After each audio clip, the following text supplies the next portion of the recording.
my name is Sanya Korlaet. I'm an archaeologist with a scientific background in biotechnology, with the main interests in Peruvian, Egyptian, and Aboriginal cultures. Also with interest in ancient alien contacts and present alien sightings and contact that's happening right now. So I have a big presentation for you today, jam-packed with information. But before we delve into the subject, I just want to say a few more words about myself. So I consider myself an alternative archaeologist, simply because I don't subscribe to the paradigm that our progression of civilization has been linear, simply because there are too many unexplained mysteries out there, anomalies as they call them, that don't fit in the present historical view. And so to me, it looks like there were many different civilizations before us at high level, high technological level, that have been there and gone. So here we go. Here we go again. It's a probably cyclical process. So I'd like to open my presentation now. How do I go about that? Omar, please help. Sanya, just go down to share. Click the share. All right, share. Where is my share? Just at the bottom of the screen. It Yep, might give you like a prompt to go through some things, right? Just bypass all of that. Do you have your presentation open in the background? I surely do. Okay, so you can go. You can either go straight up to slides, but you said you have a big slide, so we'll pass that. So just go to share screen. Share screen. Yeah. Click that, and Share then screen. go to window. Oops, not this one. Cancel. Share screen again. Where And do then I go? Share screen. Click that. Yeah, it takes me to this same.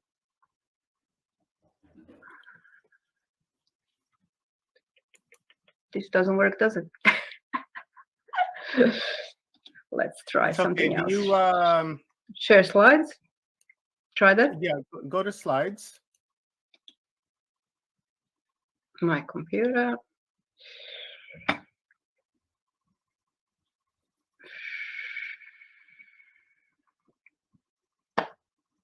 I don't know. It might take a couple of seconds to load up, Sanya, so just give it a moment. Or it might say that it's too big. Is that what it's saying? No, I think it wants me to open it right now. So, okay, give me 2 seconds.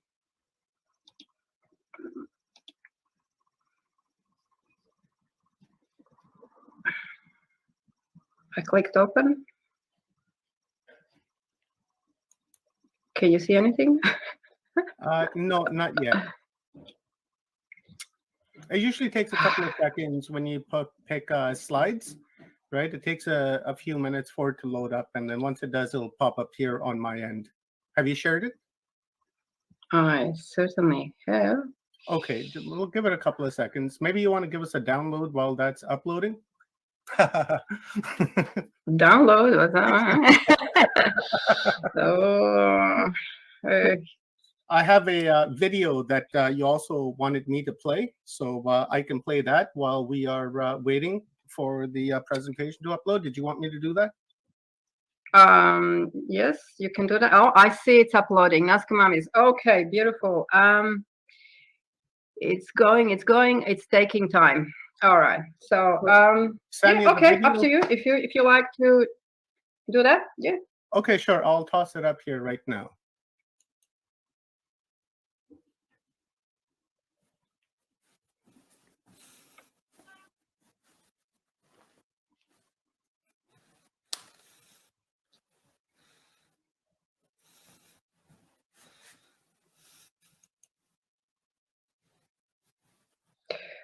Can you hear me? Can I talk while this is going on? Yeah, absolutely. I can hear you. All right. This is Jamin palpanensis. That's how they given a name to this particular species, unknown species.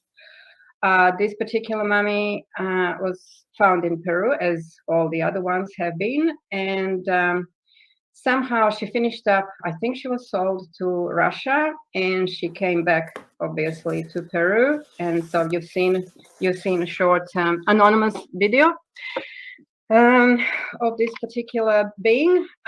She is as tall as we are, 168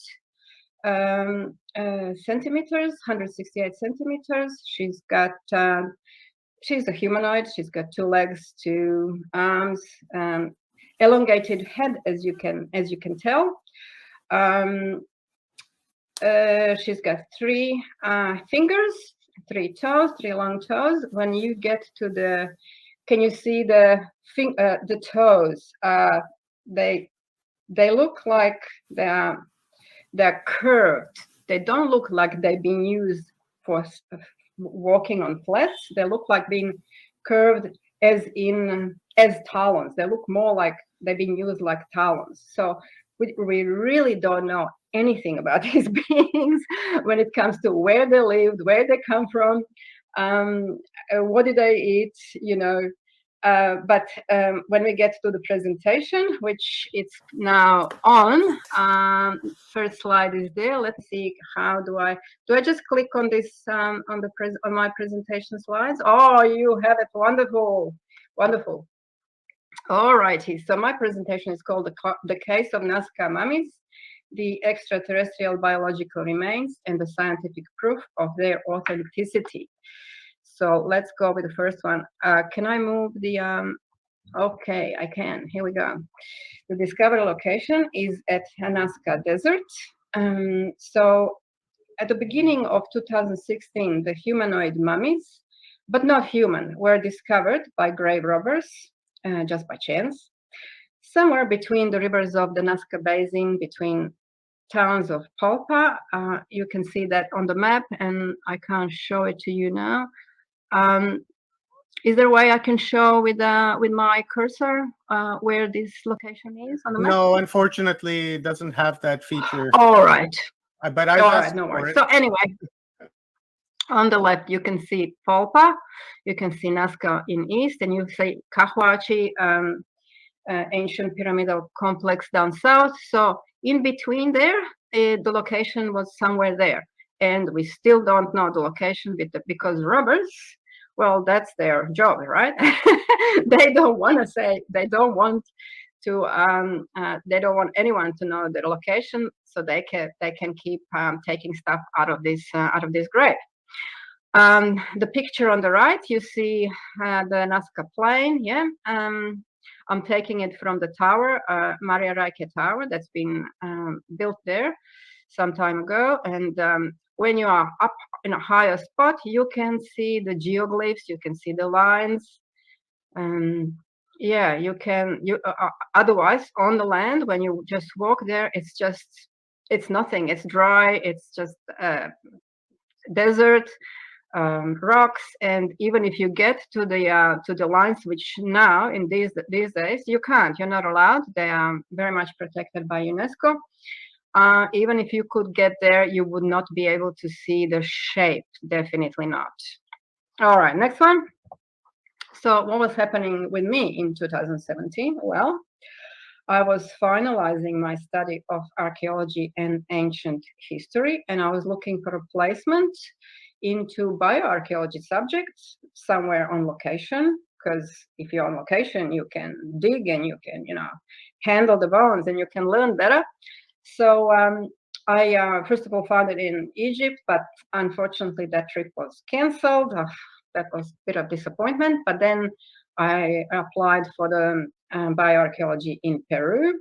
That was organized by the US-based Institute for Field Research at Sondor, at location in Sondor, which is archaeological dig location. And so somewhere in, I can't remember the date, in April, I arrived to Lima. And first thing I saw is this particular old ancient adobe pyramidal structure called Huaca Pukeana, and it was right next to the place I actually I got in to stay for a few days, called Pukeana Guest House. Small guest house, but very, very nice and very close to this place. So I had a few days before the bioarchaeology started. So I decided, okay, look, finally I'm in Peru. I'm so happy. Let's go and see a bit of ancient stuff around. And I organized a day trip to Corral because Corral contains, well, they say the oldest pyramids in South America. They say they're about 5,000 years old. And in Super Valley. So, yep, that's me there on the picture. Very happy, looking happy, and happy with myself. And yeah, the day was interesting. So, if you happen to go there, yeah, it's a nice one to have a look at. So, a few days later, I was in Talavera. Talavera is a small village near a larger town called Andahuaylas. This is all up in the Andes. So we had 2 weeks of bioarchaeology theory, and we were studying on the ancient Chanca people remains. They were around 600 years old. And these people obviously practiced the head biting technique, as you can tell by the shape of their the head. On the first one is first picture shows the elongated total head, and the second picture is showing the female artificial deformed female skull. Oh yeah, she also has holes in her head, but that's because she was probably attacked. Well, they Chanca people were contemporaries of Inca, and they were in constant war with Incas. They were killing each other every day, probably. All right, next slide. After these 2 weeks of intense theory, we had we were coming to these peaks, Andean peaks, at 4,600 meters above sea level on the dig. So this is the dig. This is the archaeological complex hill. First one you see on the left-hand side, where usually tourists come and have a look. So every day we would arrive by bus, because this is even higher than where the village is that we were staying in. We would arrive here, and we would walk up this reconstructed cottage, which you see in the middle of the hill. We would turn left, keep going, and kept going onto the next hill, which you see on the left, kind of behind. So the second picture is showing the location where archaeological square was set up for excavation. So that's the start of it, and I'm not gonna go through it because I'm not really allowed to talk about it. So anyway, we'd go back to it just to tell you that all of us who usually live at sea level, we were all sick with this high altitude sickness, and the symptoms are basically you are running out of air and you don't have much energy for anything, which was a bugger. I really wanted to dig a lot, but obviously at the end I didn't dig a lot because I couldn't. 2 weeks later, I was finally traveling through Peru and free on my own, and I came to Nazca Desert. That was the spot that I always wanted to see, because I guess for me it was the most mysterious ancient wonder ever. You probably know it's now, as I said, it's protected by UNESCO World Heritage Site. And the second picture is taken from one of the nearby hills. So you can get onto the hill and see sign lines and bit of shapes. But this straight kind of road-looking thing is a line. These lines actually go for, some of them are very straight. They're going for 10 kilometers. You wouldn't believe it, but some of them are really, really long and very straight. And they think they've been, archaeologists think they've been created by this so-called Nazca culture, somewhere between 200 BCE to 600 years current era. So that's a span of 800 years for Nazca culture. While I was in Nazca, I took a day tour. So obviously you need a local tour guide. So I met Orlando Flores, who took me to see this interesting cemetery, which was interesting because you have very strange shaped skulls there, and some of them had very, very long hair. And then he took me to see the ancient aquifer system at a spot called Vista Alegre, also near Nazca. And while we are walking around this amazing spot, which is in really, really good, still very good condition and functioning. As you can tell, the one in the middle, the picture in the middle shows me going down into one of these swirling wells, and you can see water down there, very crystal clear water that's still used today by farmers for agriculture. You can drink it if you want. It's coming from the mountains, so it's a few kilometers away. The system still works, and yeah, the water is beautiful. Anyway, as we're walking around here, he goes, last year some grave robbers have found some interesting remains that don't look like from this world, look like extraterrestrial remains. I said, huh? What? Can you just repeat that, please? What did you just say? And then he goes, yeah, that's been found. And I said, well, tell me everything about it. I want to know everything about it. Can I see those things, And he goes, actually, I could organize that for you, but I need a whole day because I have to prepare it for you. We don't have a particular spot for that, so we have to organize a room in a hotel, and I have to take you there at night because we don't want locals to see what we are doing. And okay, I said, well, tomorrow I have flight of Nazca lines. I have to do that. That's like one of the things off my bucket list. I gotta do it, and I can't really change my itinerary. But maybe some other time. He goes, yeah, maybe some other time. All right. So picture 3 is taken from the plane, because this is when I was flying over the Nazca lines. All right. Next day, the day after, I said goodbye to South America. And back home soon, a telepathic message arrived through my wonderful and amazing daughter, Leah Capitelli. You already heard about her. Well, she's a lifelong contactee, and she receives a message from one of her contacts, not the usual contact, somebody else that obviously knew a little bit more about these remains. And this time message was for me. And the message said, if I go back to Peru, I will be able to see the remains. And they were not sure if I will be able to touch them, but definitely I will be able to see them, they said. Right. Okay, that was an interesting message and made me think, and I thought for a while, and then, okay, if that's the case, I applied for the volunteering position on the archaeological dig near Nazca, which was the pyramidal complex called Cahuachi, which I saw that previously, and was looking kind of interesting. And I thought, okay, let's do this. Let's do the whole thing. I'm gonna go and on the archaeological dig, and I'm gonna probably see those things. So I was on the move again. So this is year after 2018.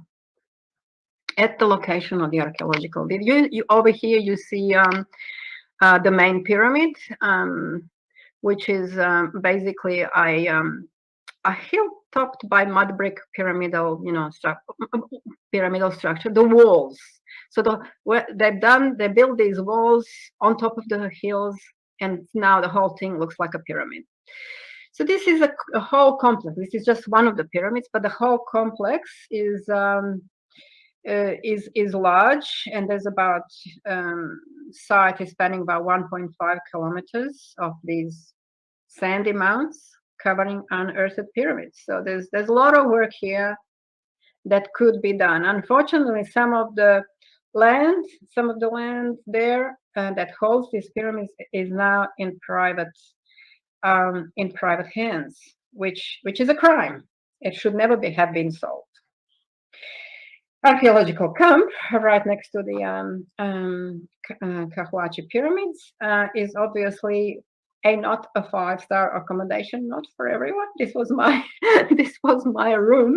bedroom, sorry, for 3 weeks, and sand was everywhere all the time, and the sandstorms would come every day around 2:30 and start hitting your face and hitting your exposed skin, and it's not nice, I can tell you that. Like you have to cover yourself, especially if the wind is a bit higher. So anyway, somewhere in the third week, one of my back muscles just given up on me. I stranded it, and that was the spell. That was the end of it. That was the end of. I couldn't dig anymore. I was in pain, and that was the end of my digging days at Kahuachi. So I was free again, obviously, to be a tourist and to be a researcher. And what I wanted to find a proof, some sort of, proof, artifact that shows the contact between ancients and these people that had three fingers and elongated heads, and so I started going around, and first of all I went to the hill near Palpa with that contains an ancient Chichitara petroglyphs. So you probably know this petroglyph from the Ancient Aliens TV series because it's quite famous. It's got an anthropomorphic figure on the right-hand side. You can see a petroglyph that features a being with 3 fingers and large head, large eyes. And so this area was found to be between 2.8 and 1.8 thousand years old. So this is before Nazca. This is before everything. So in this area, you can find many petroglyphs of star-shaped, many star-shaped petroglyphs. It's littered with star-shaped petroglyphs in this area. So this is a time of Paracas culture, actually, that precedes the Nazca culture emergence. Another spot called Kemazon holds Kemazon petroglyphs, and there's another anthropomorphic figure with 3 fingers and large eyes. And the age at this spot, they found out that all the petroglyphs were around 1,000 years before current era, which is 800 years before the emerging of Nazca culture. So everything is before emerging of Nazca cultures. Just before we jump on this, go back to 1 second. I want to show what else I have found. If you can see, this is the replica of ancient Nazca culture vase, and it's showing 3-fingered, 3-toed being with large eyes. So it's a replica, meaning they had them like that. All right. Finally, I get to contact Orlando Flores again, and I said, "Look, come on, I want to see those things. Can you please organize?" Oh, he goes, "Yeah. All right, it's going to be fine for tomorrow night. You will have to pay 200 soles." What was that? I can't remember. $50, $100. And yeah, I'll take that. It has to be nighttime. I said, fine. All right, let's do that. Finally, a night my special night in Nazca arrives, and Orlando picks me up, takes me to the hotel room. Well, it was wasn't a room really. It was a whole big area where they have put they have placed the large tables covered with the white sheets, and on them there were the remains. There were different ancient remains. There was a man in a white lab coat standing there with rubber gloves on his hands, and he greeted me, and he said he was an Nazca conductor and he couldn't give me his name, but I said, okay, that's fine.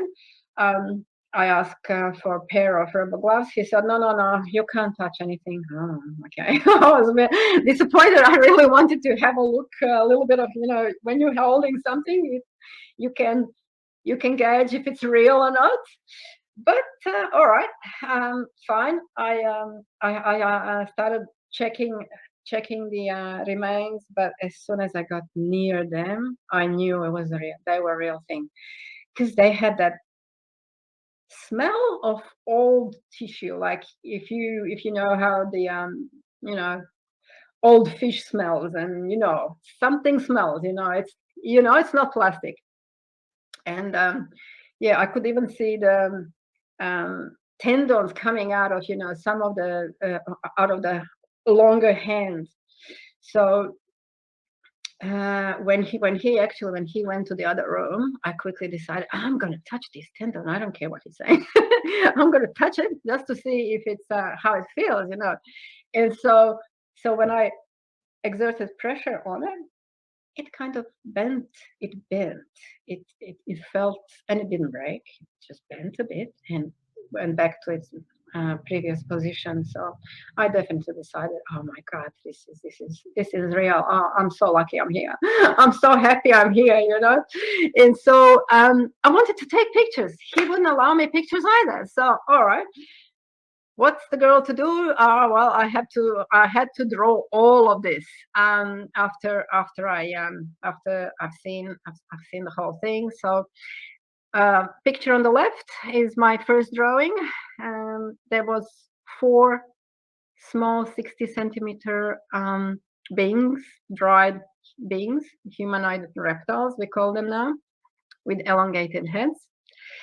There was a long 3 large 3-finger hands, about 40 centimeter long, with metallic implants. Now these metallic implants, they were rings embedded in tissue. The third picture is showing large elongated male head with metallic implants. This was quite a shocker. This head is a little bit bigger than human head, human skull. This head was still had skin and everything intact. It was, it was in very good state of preservation, and it had amazing metallic implants. It had upside down triangle between its eyes or eyebrows, somewhere there. Even it didn't have eyebrows, and it had 2 semicircular metallic implants above his. He didn't have earlobes, so above the ear canals. He had smaller mouth,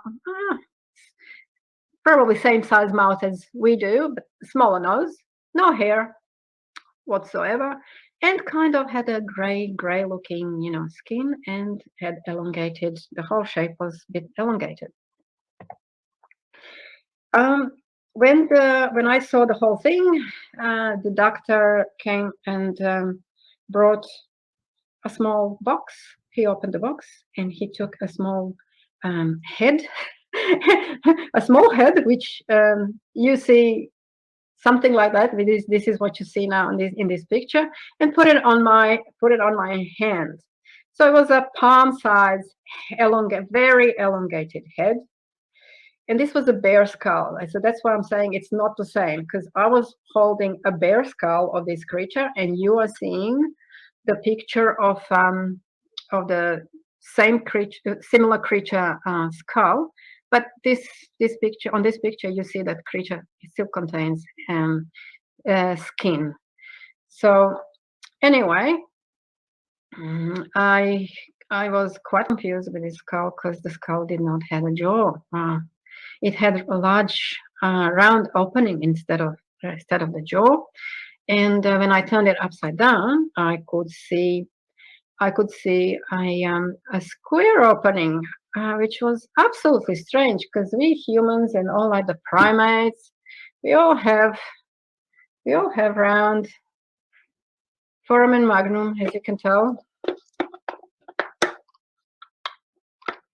You can see the oval shape of foramen magnum through which your spinal cord goes through and connects your brain to your body.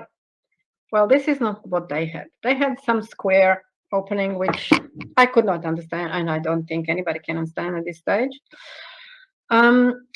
So, all right, I returned the little head and thanked them for everything. And I was asking, okay, so what would you like to see? Like, what? I know you are involved in all this. What would you like to see happen with all these remains? And the doctor said, oh, first of all, I don't want to go to jail because in Peru, it's crime picking the graves. You know, you just can't go and pick the graves. And he says, I'm a doctor. I'm not a grave robber. I don't want to go to jail just because I'm showing these things. But he also said then, I was contacted by extraterrestrials and they told me I need to keep doing this, so I'm doing it. All right. Wow, that's amazing. And also he said, we would all of us involved in this find would like to see them finally finishing up in some sort of museum, being protected, so they don't just disappear. So the whole world learns what these remains are. That was his wish, and he got his wish maybe a year later. Anyway, we'll go to that. So I said thank you, goodbye, and yeah, I came home to my room and I started drawing everything. And when I came back to Australia, I started my research to learn more about these remains.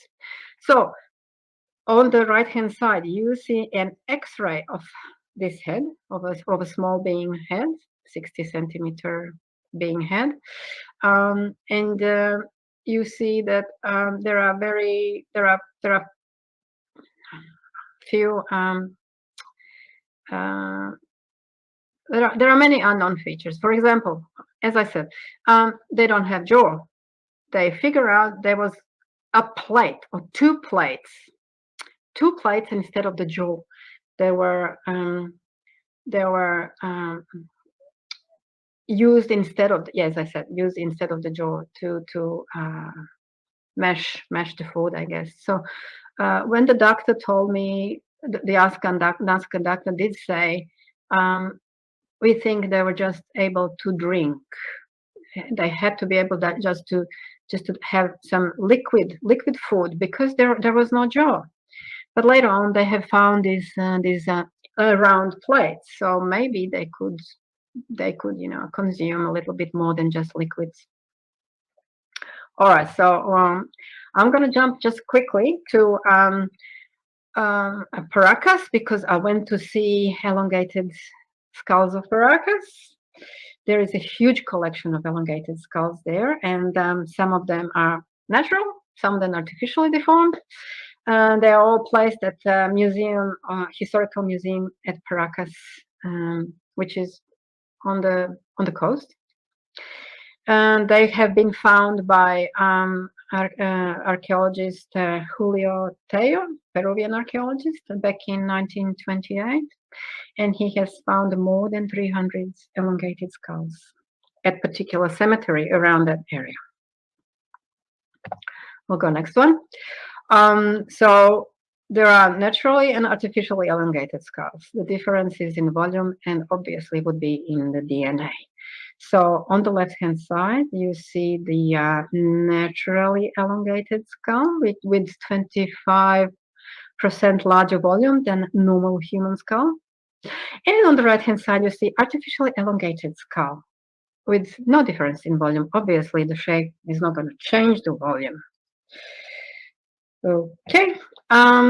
There are lots of actually naturally elongated skulls with burgundy, still have hair, with burgundy hair in different Paracas museums. So the specimen on the left is found at the museum, a historical museum at Paracas, at Marina Turística de Paracas. And the specimen on the right is also probably of the natural shape, with brown reddish hair, with jaw missing. If it had a jaw, it would be probably as tall as the specimen on the left. And it's on display at Reserva Nacional de Paracas in Anthropological Museum building. I'm telling you all this where to, so you know, if you go there, you know where to go. Now, these two good scientists, physicist Nassim Haramein and molecular scientist Dr. William Brown, what have they done? They actually succeeded in taking samples out of these two Paracas elongated skulls, and they've done genome comparative analysis of these two skulls with 1,000 human consensus reference genome. And what they have found is quite interesting. The genetic mitochondrial lineage, which is the lineage that we inherit from our mother side, was traced to the Black Sea area people of these skulls. However, but paternal lineage could not have been traced because no matching Y chromosome could be found that matches modern human lineage. And so what they decided, that father was not the father of these species, was not a Homo sapiens, and the Paracas remains were hybrids. That's interesting. Remember that. We'll come back to these two. Let's see, after all, what has been found in that grave we have we mentioned, and the grave that huaqueros, or that's in Quechua, grave robbers, don't want us to know. They are, okay, so they said, there are stone sarcophagi containing humanoid dehydrated remains of different sizes, stones, bones, and metallic artifacts, including golden pieces with unknown writing. Now, you can imagine golden pieces have already left the country because everyone wants to sell the gold, and that was the easiest to sell. Now, they would like to sell everything, but for some reason, they decided that they wanted to know what this really means in a bigger picture. Lucky for us. So there are three types of biological entities whose existence is proven. The small doll-like 20-centimeter humanoids that being x-rayed and removed from the research at this stage, simply because the researchers decided, oh, they look too much like dolls. We really don't understand how could they exist and, you know, move, and we just don't understand this. This looks like a fake. We're not going to do it. All right. Then there are the second ones, the small 60-centimeter humanoid reptiles with 3 fingers and toes, with very elongated head, with large eyes and no jaws, which I already kind of mentioned. And there are also tall 168-centimeter humanoids with 3 longer fingers and toes, with elongated heads and slanted eyes, with no auricles, but external auditory canal is present. And some of them had facial metallic implants and other oddities. These are the pictures that grave robbers have given us. So on the left, you see the so-called defined cave entry. It looks like constructed of megalithic stones. And on the right-hand side, you see the in situ biological remains. The first one shows three-finger hand, I reckon that's the larger being, and the second one is showing the smaller being foot. And you also can see this is not just sand, they have been covered by a powdered substance, which is not usually used on the remains by ancient people. So at the beginning, we did not know what this powder was. Now let's see what happened in 2017. And this is the main protagonist of the story. His name is Thierry Jamon. He's a French-Peruvian historian, researcher, and founder of the Incari Institute at Cusco, Peru, who is otherwise looking for the Incas, lost city of gold, Paititi, or you might know it as El Dorado. He got in contact with these grave robbers. Actually, they contacted him and showed him some of the first pieces, and he, of course, got very interested. And later on, they brought more of these pieces. And he decided, okay, I need to set up a crowdfunding project so that we can properly do and finance these scientific tests, because we don't understand these remains. We don't know what these things are. They look very different, and we need to find out. So that's what he does. He sets up a crowdfunding project. He comes up with it was successful. He comes up with some, I can't remember, 35,000+ euros. And they do lots of tests. They do X-rays, CT scans, carbon dating for age, and DNA nucleotide sequencing to compare to genome of all known organisms, including humans. Now they were getting ready for the first conference in Lima. But the results were not complete for that particular conference titled Alien Disclosure. Yeah, so if you go to the alienproject.com, you will see lots of information there. That's Thierry Jamon on the left-hand side. So for the second press conference in November of 2018, they had a large presentation at the Congress of the Republic of Peru in Lima. The present, who was present? Well, all the scientists who were doing their presentations were there. So you see the biologists, Mexican biologist on the left. Then you see Thierry Jamon sitting there, our historian researcher. Then you see radiologist, Peruvian radiologist. Then you see a congressman who organized the whole thing. Then you see forensic examiner from Mexico. Then you see a Peruvian doctor, Lady Clara Ines Martinez. Then you see a Russian scientist, Dr. Galetsky Dmitry Vladislavovich. And yeah, there are other people in the audience, including another geneticist from Mexico and a representative of the Peruvian Ministry of Culture too. So we'll go quickly through their findings and their presentation. The white substance that's been found on all these remains was found to be consisting of two compounds, a cadmium chloride and diatomaceous earth. Now, cadmium chloride is a white crystalline solid powder, which is a chemical which can be used as a fungicide. As a chemical, for chemical, you need a chemical processing plant to manufacture it. You need electricity, you need raw material, and lots of stuff, which is unobtainable by primitive cultures.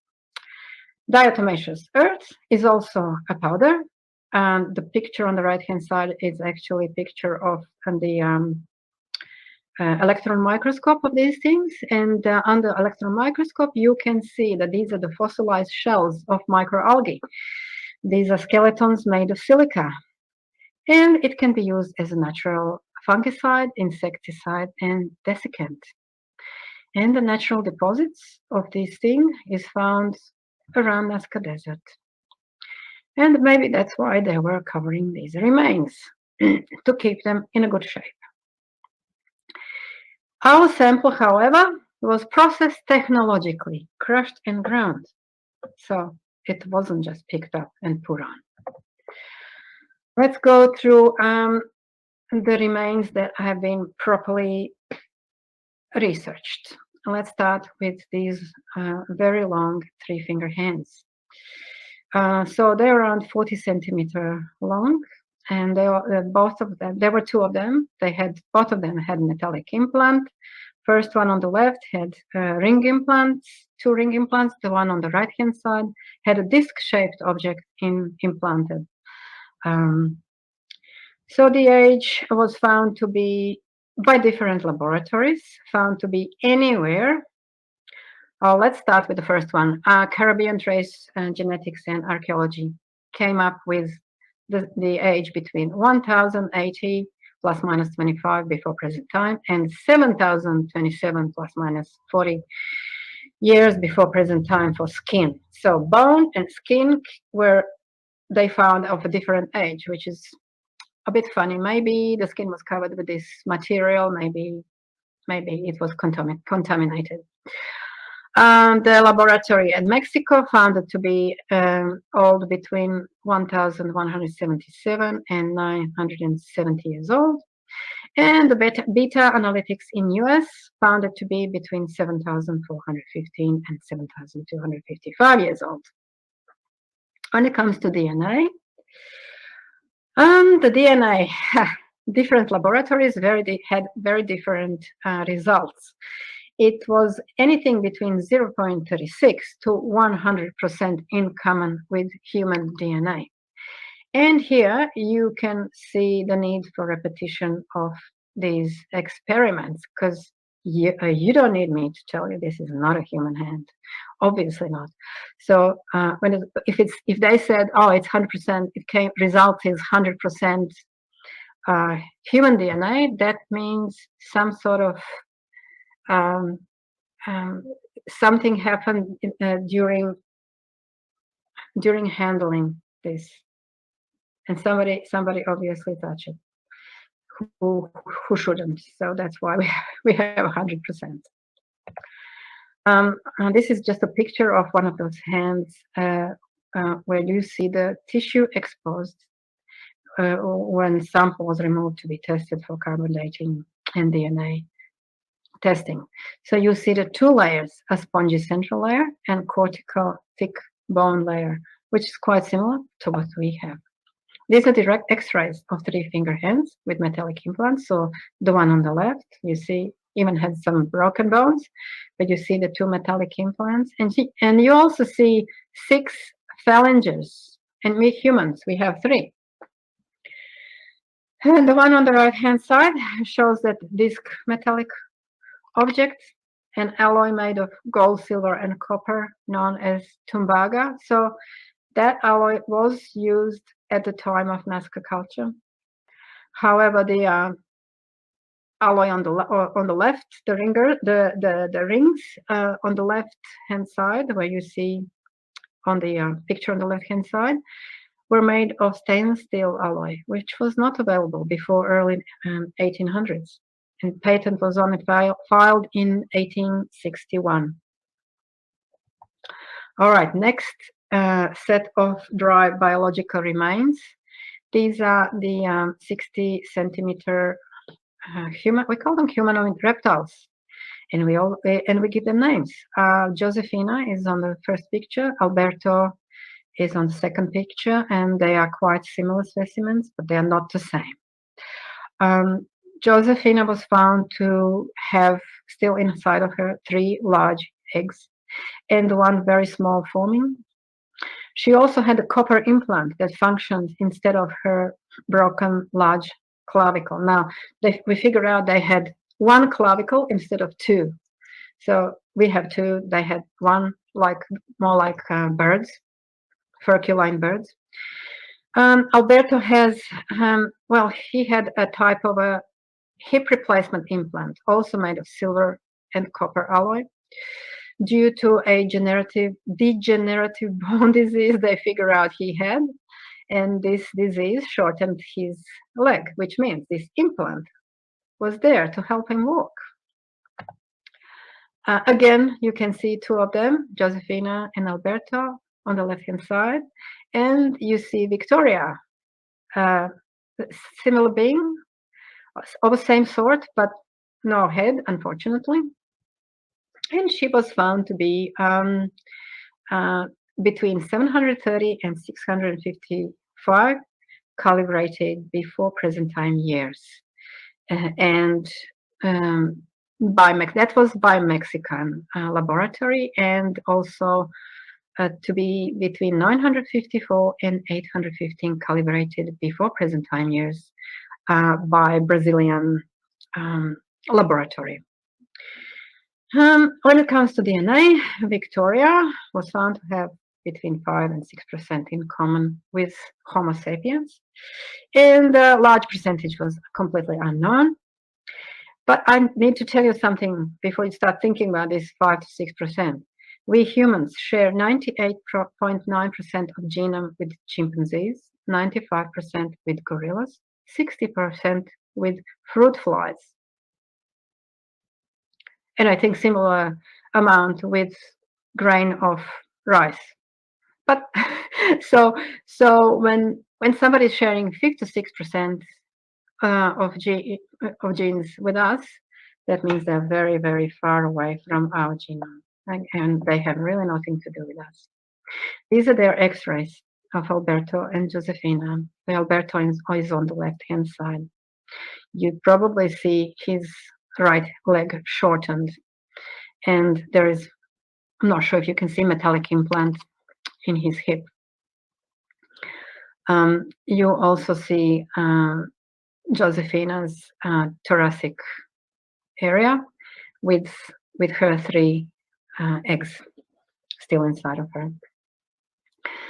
These beings had about, if I can remember, 31 vertebrae, and the number of ribs was not the same in all of these specimens. It went between, I think, 9 to 11.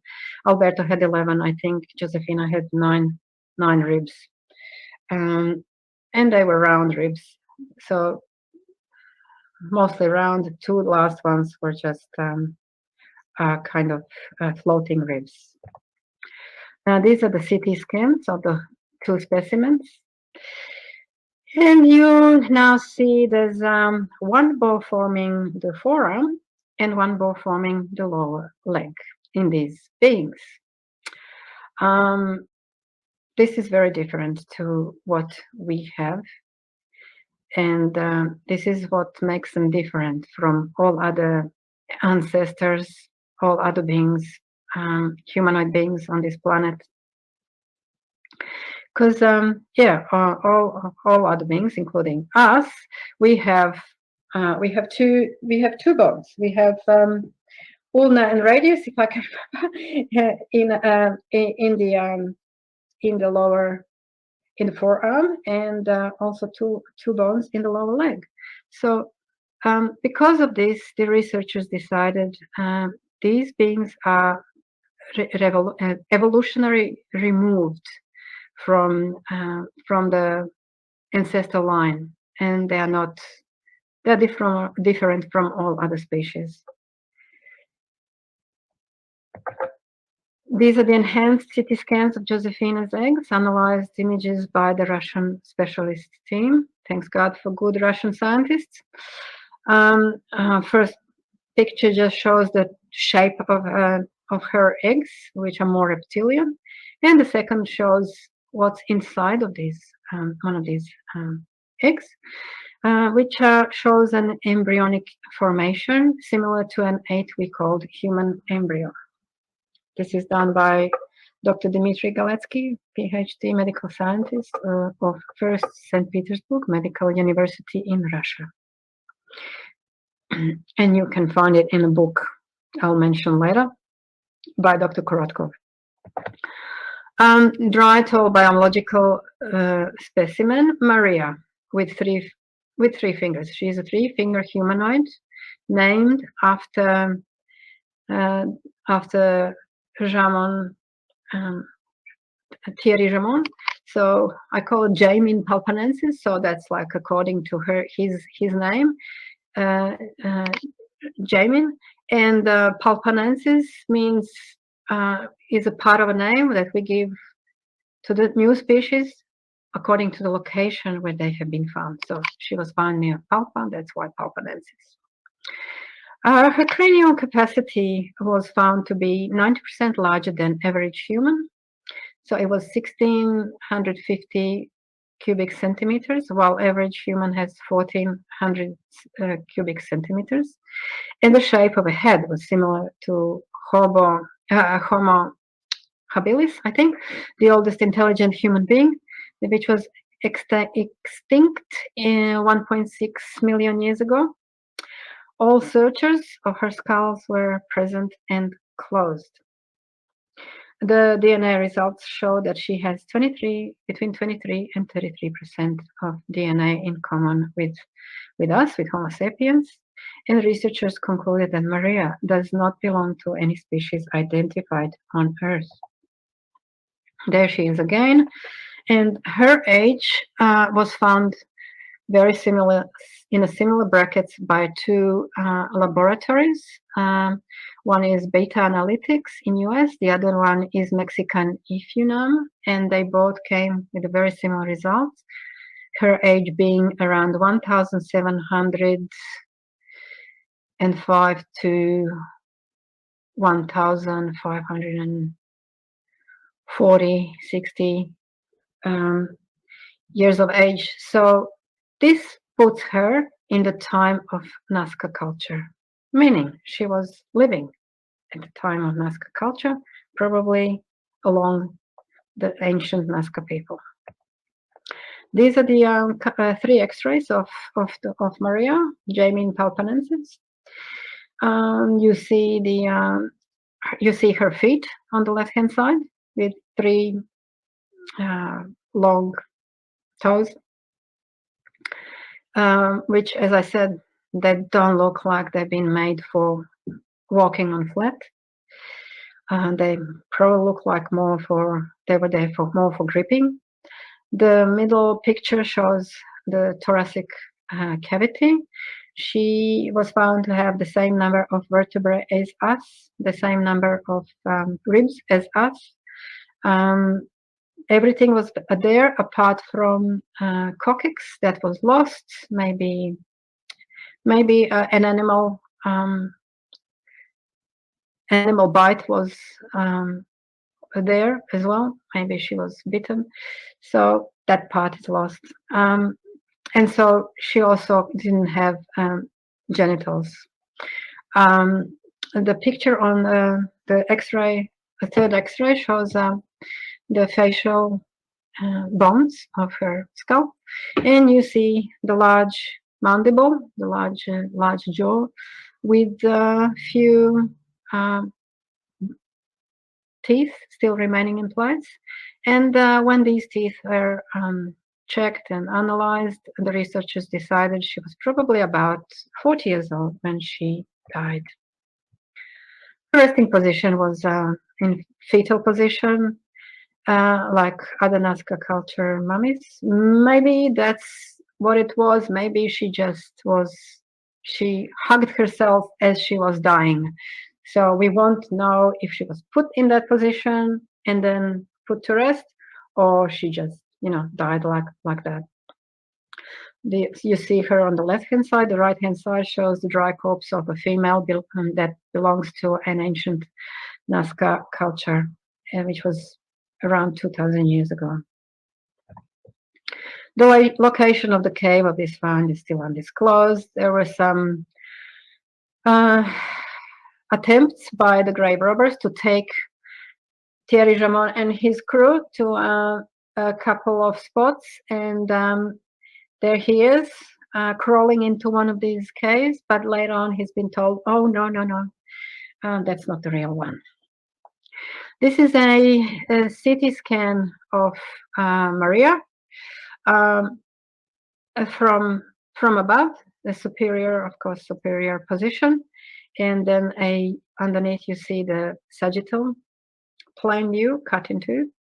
And you, first of all, the first one shows kind of well, and that she has a quite elongated head with large jaw. And the second one is showing all her internal organs still intact. So the brain was there, the heart was there, the lungs were there, her digestive system is there. So even coprolites is there. So if we figure out, if we analyze coprolites, which is the dry poop, we will figure out what she was eating when she was alive. Remember that those doctors, the molecular scientist William Brown, when he saw Maria, when he saw Maria's results, he came up with a new theory. He said that her species, Jamin palpanensis, may have interbred with Homo sapiens, resulting in hybrids. Who are the hybrids? Well, natural elongated skull people. We have them. We have them in Peru. We have many skulls in Peruvian museum in Paracas. There are other remains that also have been researched. This is baby wawita, species unknown. Her DNA was found to be around 25.6% in common with Homo sapiens. You see the X-ray on the right-hand side. The volume of her head was found to be 90% greater than in humans in relation to age and size. And there was no relation to Maria. Even she was found next to Maria, to tall Maria, the Jamin palpanensis specimen. But no relation whatsoever. Recently, I have been in contact with Thierry Jamin through Skype, and he has sent me more pictures that surfaced. So I wanted to share these pictures with you. This is a large extraterrestrial biological entity head, something similar to what I've seen when I was there. And this is part of Maria's collection in Palpa. This is another large dried extraterrestrial biological entity head, part of the same collection in Palpa. This is a small dried elongated head, part of the same collection. A reptilian-shaped head, very much so reptilian-shaped head. Maria's collection again. There's a family of 6 small, 60 centimeter tall humanoid reptiles. They call them family, but basically now we have all 6 humanoid reptiles, not just 2. There are stone artifacts depicting extraterrestrial biological entities' elongated heads. And finally, you now know all these remains, these entities. You know, these are Josefina and Alberto, Wawita, and Maria. And finally, they have found a place at. They have their own place. They have their own room. They are safe and protected at University of Ica. They have taken onto their responsibility to take care of them and continue the research, which is most important.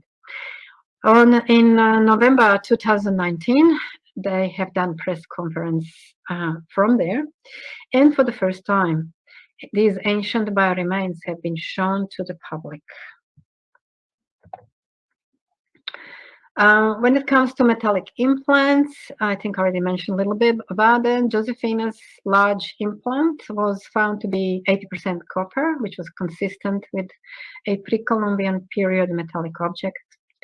Alberto's implant was found to be 50% silver and 25% copper, an alloy known as tumbaga from a pre-Columbian period used at that time. A tridactyl hand disc-shaped implant had 60% gold, 30% copper, and 10% copper. Sorry, 30% silver and 10% copper, also known alloy also known as tumbaga, while tridactyl hand with two ring-shaped implants were found to consist of iron, chromium, and carbon, otherwise known as stainless steel, not available at that time. What do we have here? Case of anomalies. Case for unknown high-tech civilization in Peru around 2,000 years ago. We have unknown humanoid reptile species, which are biped reptiles. Metallic implants used as an aid to a body. Processed diatomaceous earth not used by ancients. Cadmium chloride compound mixed with diatomaceous earth found on the bioremains skin surface, unobtainable by primitive cultures. We also have unknown humanoid Jamin palpanensis species, possibly interbreeding with Homo sapiens, resulting in hybrids, naturally elongated skull people. This is proposed by molecular scientist Dr. William Brown. Jamin palpanensis may be an ancestor to the naturally elongated skull people, therefore. How did they now look like when they were alive? And their reconstruction has been done. This is their appearance. Formidable Maria on the left-hand side. If I saw her, I would run away. And then you see a smaller 60 centimeter tall humanoid reptile being. Yes, they had greenish color, gray-green color. They also had scales, small scales. And could I still be around? No, I just happened to have met someone. We have an eyewitness testimony. I met Jose Manuel in first time, second time when I was there, and he told me what he has seen back in 1978 when he was doing gold panning between the rivers of Madre de Dios and Inambari rivers. So I'm going to read his account. So as I don't want to miss anything.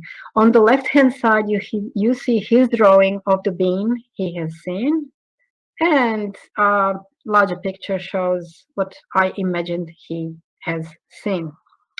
So the story of our eyewitness goes like this. Back in 1978, I was working on gold panning somewhere between the rivers of Madre de Dios and Inambari River, at 800 meters above sea level at the edge of the jungle, or Sala, as they call it. It was about 6 p.m. when my colleagues and I were working very near our camp, which was in the mountains. It was already getting dark when we noticed a huge circular ship appearing in the sky, emanating an intense bright light. From this mothership, 3 smaller ships came out of its bottom and descended towards the mountain. From each ship, few smaller beings came out, looking like the one I drew for you. I started feeling fear and paralysis, so I was not able to move. I calculated the distance between us was about 30 meters only. The radiated white light were difficult to make out. They had yellowish complexion and brightly lit white suits that covered their body apart from a head and hands. Their hands were different, having only 3 fingers, and they were only about 1 meter tall. I could not see their feet. They appeared to look for something on the ground. They stayed on the ground for a few long minutes. The fear and paralysis persisted until the little beings returned to their ship and the mothership that disappeared at great speed.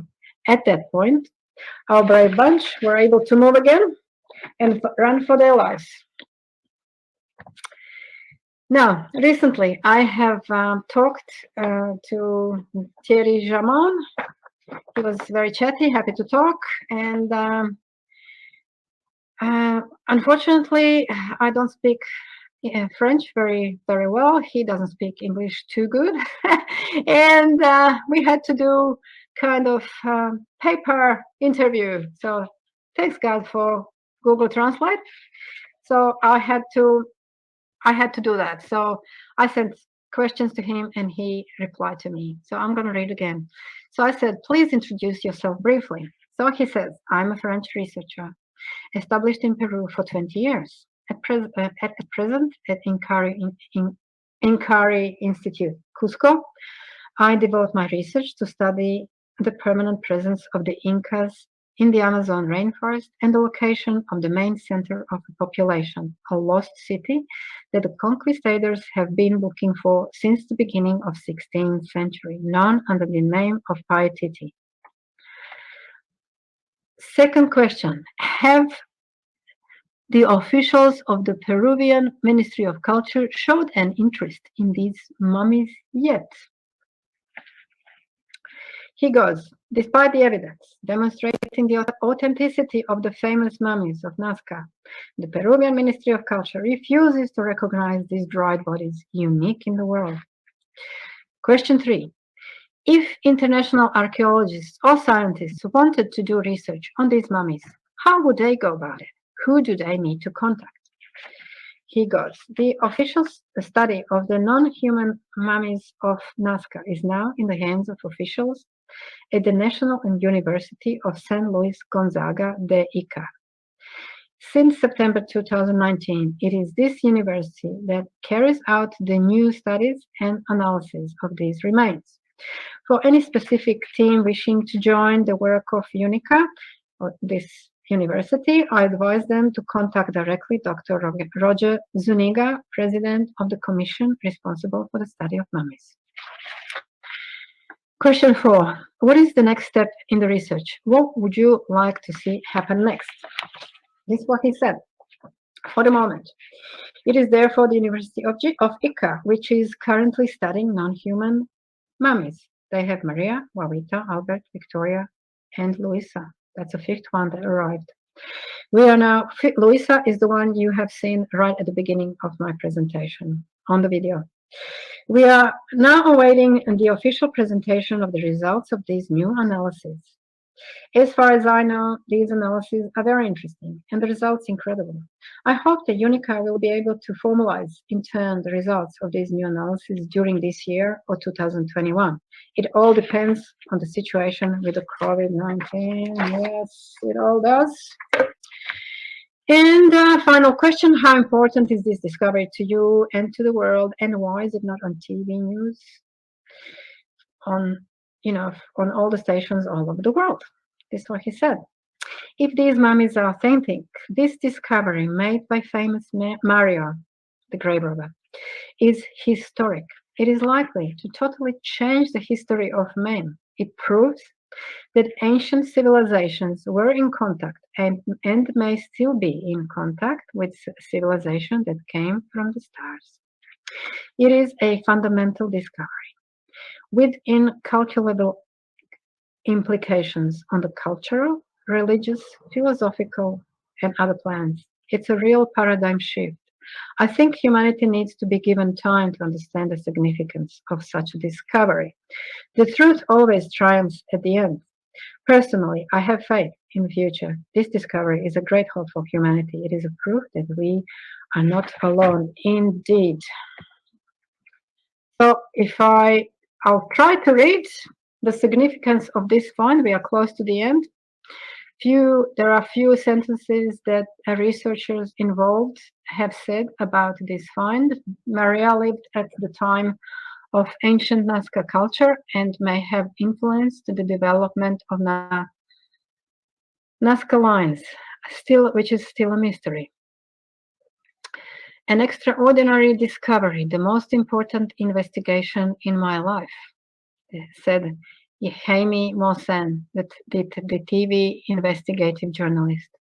They are a new paradigm for the history of science and natural revolution of species on this planet, by Dr. Jose de Jesus Zalche Bentiz, Mexican forensic doctor. We could be facing the biggest discovery in history that could prove the beings from other planets lived with humans and influenced the development of the ancient civilization. The most important discovery of the 21st century. It should be a world sensation. It should be on the front pages of all newspapers, but it isn't. The science does not want to recognize their existence. If it does, it needs to fit them into evolutionary tree, but there are no free twigs for them. So the scientists pretend they do not exist. This is Dr. Korotkov. By the way, his book, I want to show you. This is the only book, his book. He has written on the mysterious nazca, mummies of Nazca. The only book, yeah, thank you. I don't know if I can, yeah. The only book that I could find on this subject. And it's quite interesting. I can tell you lots of pictures and his work he's done.